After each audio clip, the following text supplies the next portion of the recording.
जीत गए तो अगले साल दिल्ली वाले इंजन भी सीज कर देंगे लोकसभा के चुनाव में। साथियों, हम लोगों को विचारधारा देखनी है, देश का भविष्य देखना है, प्रदेश की भलाई देखनी है। बीजेपी ने 10 साल में क्या किया? हजारों लाखों करोड़ रुपए का जो सरकारी बैंकों का ऋण था 3, 4, 5 उद्योगपतियों का, वो माफ कर दिया। उसकी कोई खबर छपती नहीं। हजारों लाखों करोड़ रुपए का जो बैंक का कर्जा कोई लेता है उद्योगपति, उसको माफ कर दिया। और हम लोग किसी को छात्रवृत्ति दे दें, किसी को पेंशन दे दें, किसी को कोई पढ़ाई का पैसा, महिलाओं के जेब में पैसा दे दें, तो बीजेपी के पेट में फोड़े पड़ जाते हैं। आप पैसा फिजूल खर्ची कर रहे हो, कर्जा बढ़ा रहे हो, अर्थव्यवस्था खराब हो जाएगी। अरे भले आदमी हो, ये देश का पैसा है, सरकार को अचानक से आती है क्या? पैसा सरकार की जेब का है, जनता का पैसा है। अगर जनता की जेब में वापस डाल रहे हैं तो किसी को क्या पीड़ा है?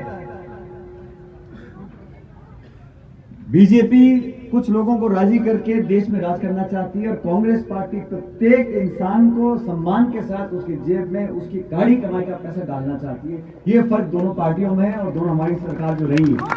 अब आपको निर्णय करना है। राजस्थान में तमाम जगह प्रचार में हम लोग गए। कल राहुल गांधी जी दौसा आए थे, आज प्रियंका जी अजमेर और भीलवाड़ा जा रही हैं। मैं उनकी सभा में जाने के लिए निकलने वाला हूं। लेकिन जो जो सभाएं हो रही हैं, और आप देखो, हमारी सभा होती है, चाहे राहुल जी की हो, प्रियंका जी की हो, कोई सभा हो, एक जज्बा दिखता है, लोग सुनना चाहते, देखना चाहते हैं। और भाजपा के नेताओं की सभा होती है, कोई दम नहीं, सब मुंडे लटका के बैठे हैं, मजबूरी में ताली पीट रहे हैं।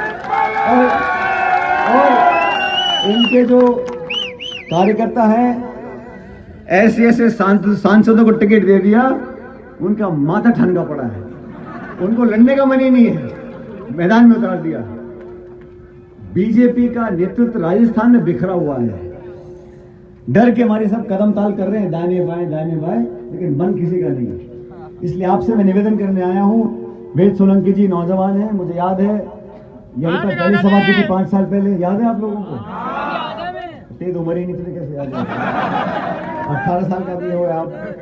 मैं तो आपसे प्रियंका जी की सभा से, मैंने वेद को कल रात को बोला, मैंने कहा भाई उसके बाद समय नहीं मिलेगा, प्रियंका जी की सभा 12 बजे है अजमेर के अंदर, मुझे जाना है, तुम चाहो तो सुबह सुबह आके आपसे राम राम कर जाऊंगा। क्योंकि वेद सोलंकी जी ने, जब हम विपक्ष में थे 5 साल 2013 से 2018, हम सब ने बहुत संघर्ष किया वसुंधरा जी की सरकार के खिलाफ।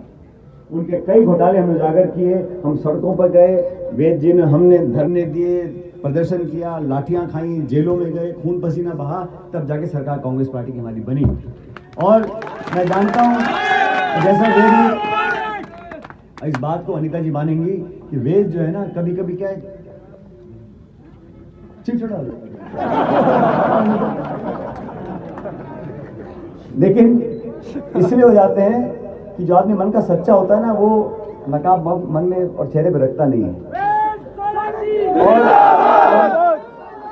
और मैंने वेद प्रकाश जी को